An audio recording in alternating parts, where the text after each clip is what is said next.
All right, so for a bit more reaction on Bryant's death, we're now joined by our correspondent in New York, Sherwin Bryce-Pease. Sherwin, thanks very much indeed for joining us. He was a West Coast player, but I'm sure that even as far as the East Coast, they are also in shock and paying tribute to one of the finest basketball players to ever play in the NBA.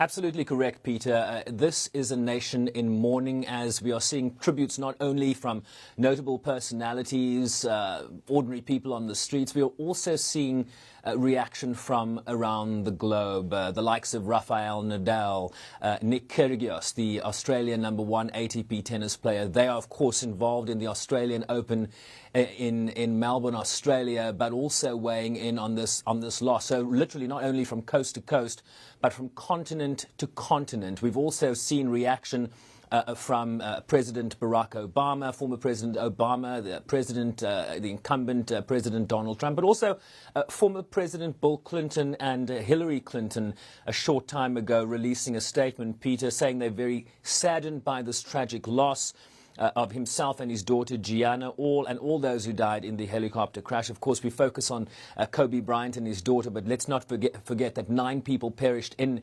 that crash. Kobe brought excitement, the Clintons say, and a joy to basketball fans, not just in Los Angeles, but all over the United States and around the world. He was also a leader off the court, including in his advocacy for young people, especially the vulnerable and homeless. A passion I saw firsthand, says President Clinton, when I joined him and Vanessa for the opening of a housing project that their foundation created. So not just on the field. Remember, he retired in 2016, Peter, and so President Obama in his tribute talked about how he was just beginning the second chapter, momentous second chapter in his life. At 41 years old, this is someone that had a lot of wealth, had created foundations, recognized his ability to influence society, and was very much willing to do that. Even so, for his daughter Gianna, he was the coach at that basketball academy, and on that aircraft of his that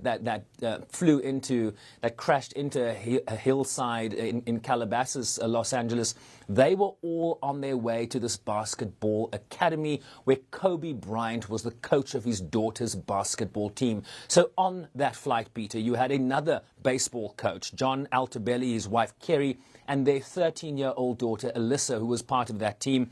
Christina Mauser was a basketball coach herself, and Sarah Chester and her 13-year-old daughter Peyton were also on their way to go and play a game where Kobe was going to be their coach.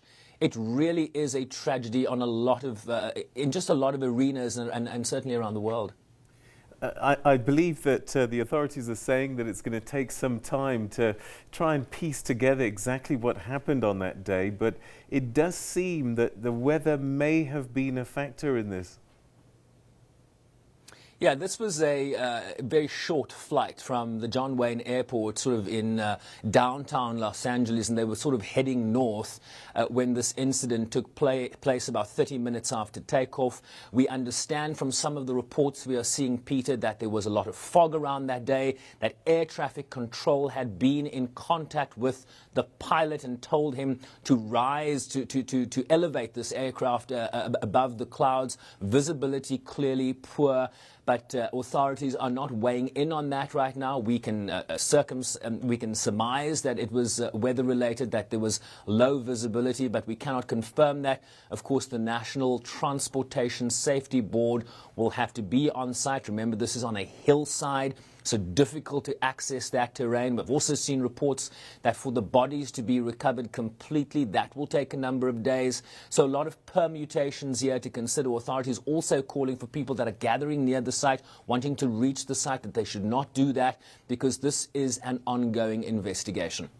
All right. I mean, it's difficult to kind of measure his contribution to the game, but it's fair to say that he was one of the best players the NBA's ever produced over the years.